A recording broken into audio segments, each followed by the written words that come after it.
अब देखिए class 12 chapter second electric potential and capacitance. ठीक है, अब यहाँ पर टॉपिक है expression of an electrical capacitance.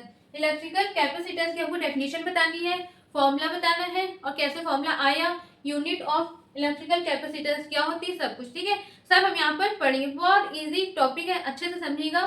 ठीक, अब यहाँ पर बेसिक कॉन्सेप्ट समझ लीजिए। ये है ए कंडक्टर, ठीक, दूसरा है बी कंडक्टर। ठीक है, अब यहाँ पर हमने इसको नाम ले लिया ए, इसको ले लिया बी। ठीक, अब हमने यहाँ पे पॉजिटिव चार्ज क्या किया, स्टोर किया। ध्यान से समझिएगा। ठीक है, यहाँ पर भी हमने क्या किया, पॉजिटिव चार्ज स्टोर किया। ठीक, अब यहाँ पर देखिए हमने इसको मान लिया, यहाँ पर है चार्ज 500 कूलम और यहाँ पर है 400 कूलम। ठीक है, चाहे कुछ भी मान लीजिए, एज्यूम कर लीजिए। अब इसके बाद आप से हम पूछेंगे इलेक्ट्रिकल कैपेसिटेंस किसकी ज्यादा है।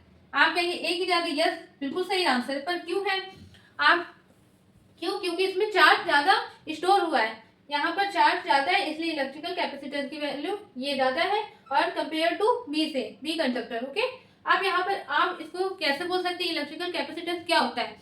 इलेक्ट्रिकल कैपेसिटेंस वो होता है जब हम कंडक्टर की एबिलिटी करते हैं चार्ज को स्टोर करने की। ठीक है, उसको हम कहते हैं इलेक्ट्रिकल कैपेसिटेंस।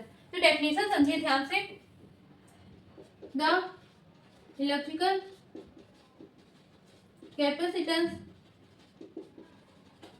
ध्यान से समझिए, पड़ेगा, is the ability of storing a positive charge. ठीक है, पॉजिटिव चार्ज, ये है डेफिनेशन। अब मैं इसको यहाँ पे लिख के दिखा रही हूँ। ये हमने देखिए, आप चाहे तो इसको समझा सकते हैं। मैंने क्या बोला, इलेक्ट्रिकल कैपेसिटेंस ऑफ ए क्या है, बड़ा है कंपेयर टू बी कंडक्टर।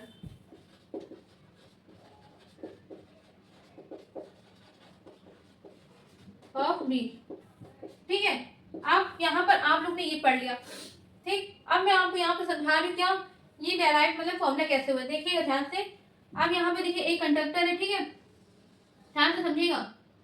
ठीक, अब यहाँ पर क्या है, पॉजिटिव चार्ज क्या किया मैंने, एक पहले सुनिएगा ध्यान से, यहाँ पर एक पॉजिटिव चार्ज हमने क्या किया, स्टोर किया। ठीक है, यहाँ तक आपको क्लियर हो गया। ध्यान से समझिएगा, ये कैसे आपको इतने सारे स्टोर कर लेते हैं, इसका एक कारण है। पॉजिटिव चार्ज मैंने यहाँ पर स्टोर किया, हो गया। लेकिन अगर हम अगले बार मतलब नेक्स्ट एक और हम पॉजिटिव चार्ज करें, यहाँ पर एडजस्ट करना है हमको, तो क्या हो पाएगा, नहीं हो पाएगा। क्यों, क्योंकि ये भी पॉजिटिव चार्ज है और ये भी क्या है, पॉजिटिव चार्ज। क्या करेगा, रिपल्सन फोर्स काम करेगा, तो इसलिए ये नहीं हो पाएगा। तो इसको एडजस्ट करने के लिए हम यहाँ पर क्या करेंगे, एनर्जी यहाँ पर अप्लाई करेंगे। हमने यहाँ पर एनर्जी लगाई, ठीक है। अब जो एनर्जी यहाँ पर पॉजिटिव चार्ज को स्टोर करेंगे, एडजस्ट करने के लिए हमने यहाँ पर जो एनर्जी लगाई, जो हमने एनर्जी दिया, वो क्या हो जाता है, स्टोर हो जाता है किसमें, पोटेंशियल एनर्जी में।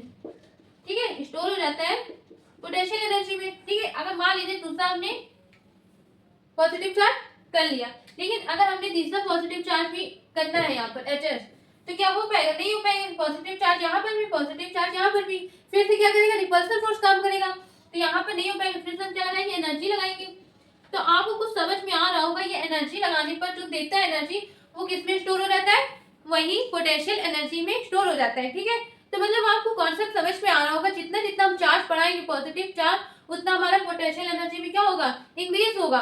ठीक है, मतलब the given charge is directly proportional to the electric potential या पोटेंशियल एनर्जी। ठीक है, अब यहाँ पर आप लोगों को समझ में आ रहा होगा। तो वही मेरे कहने का मतलब है, आपने एक फॉर्मूला भी पढ़ा होगा फर्स्ट चैप्टर में, V equal to 1/4 by epsilon naught Q upon R square, sorry R। ठीक है, ये फॉर्मूला आपने पढ़ा होगा। ठीक है, ये V है। ठीक, अब देखिए, आप ध्यान से देखिए, ये कांस्टेंट हम हटाएंगे तो V is directly proportional to Q, मतलब Q चार्ज मतलब चार्ज जो है वो बढ़ेगा, तो V भी क्या होगा, बढ़ेगा। ठीक है, इंक्रीज होगा। तो अब आप यहाँ पे अच्छे से इसको नोट कर लीजिए। इसके बाद हम आगे कॉन्सेप्ट, आगे जो नेक्स्ट लाइन है वो यहाँ से स्टार्ट करते 10 करके, इसको अच्छे से नोट करिए, बिल्कुल खुलकर पढ़िए। बिल्कुल ये नहीं हाँ याद करना पड़ेगा, डायग्राम आप चाहे तो ये बनाइए, नहीं बनाइए, मैंने ये समझाने के लिए आपको बनाया है। ठीक है, अब इसको अच्छे से नोट कर लीजिए। अब हम यहाँ पर समझाते हैं। आप देखिए आपने नोट कर लिया होगा। इसके बाद आप डेराइव करते हैं फॉर्मूला कैसे बना। ठीक है, ये क्या है, कंडक्टर है। ठीक है, डायग्राम फुल सर्कल नहीं बना पर सर्कल है। ठीक है, क्या कंडक्टर है। ठीक, अब इसके बाद क्या किया, चार्ज स्टोर हुआ। ठीक है, अब मैंने जैसे बताया था जितना जितना चार्ज क्या होगा बढ़ेगा उतना क्या होगा, पोटेंशियल एनर्जी भी इंक्रीज होगी। नोट में चाहे तो आप लोग लिख लीजिएगा, नोट में क्या लिख लीजिएगा, due to charging a conductor it's if is also increase potential energy increases. ठीक है, it's also potential energy increases. ठीक, या तो आप ये लिख लीजिएगा। ठीक है, अब यहाँ पर ध्यान से समझिएगा, डेराइव करते हैं हम। Let Q be the sorry C be the, पहले सी को बताते हैं। ठीक है, let C be the electrical capacitance of a capacitor and Q be the charge stored in it। ठीक है, ये हमने बता दिए सी और क्यू के बारे में। अब आपको मैंने बताया था the given charge is directly proportional to electric potential. तो यहाँ पर हम लैंग्वेज फॉर्म में लिखते हैं क्या, the given charge is directly proportional to the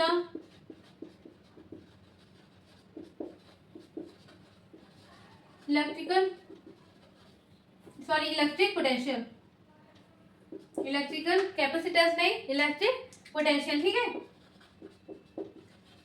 अब इसके बाद आपने जो लैंग्वेज लिखा उसको लिखने का तरीका आपको पता है अच्छे से, Q is directly proportional to V।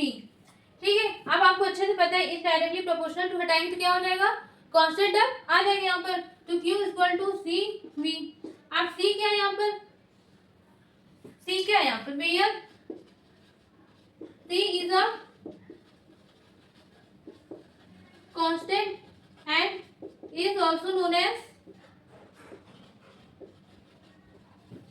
Electrical capacitance. इसको क्या बोलते हैं, इलेक्ट्रिकल कैपेसिटेंस। ठीक है, अब यहाँ पर कांस्टेंट था तो इसको हम क्या बोलते हैं, इलेक्ट्रिकल कैपेसिटेंस। तो इसका फॉर्मूला क्या बन गया, C equal to Q upon V, ये फॉर्मूला बन गया। ठीक है, ये फॉर्मूला है। अब हम इसकी लैंग्वेज सॉरी इसको अगर हम डेफिनेशन लिखें तो डेफिनेशन क्या है, the ratio of charge to the potential is also known as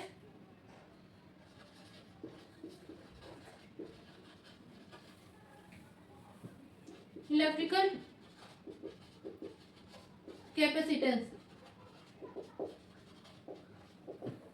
ये क्या है, डेफिनेशन बन गई। कैसे, देखिए, the ratio of charge to the potential energy या electric potential is also known as electrical capacitance। ये फॉर्मूला के थ्रू डेफिनेशन हमने लिख लिया।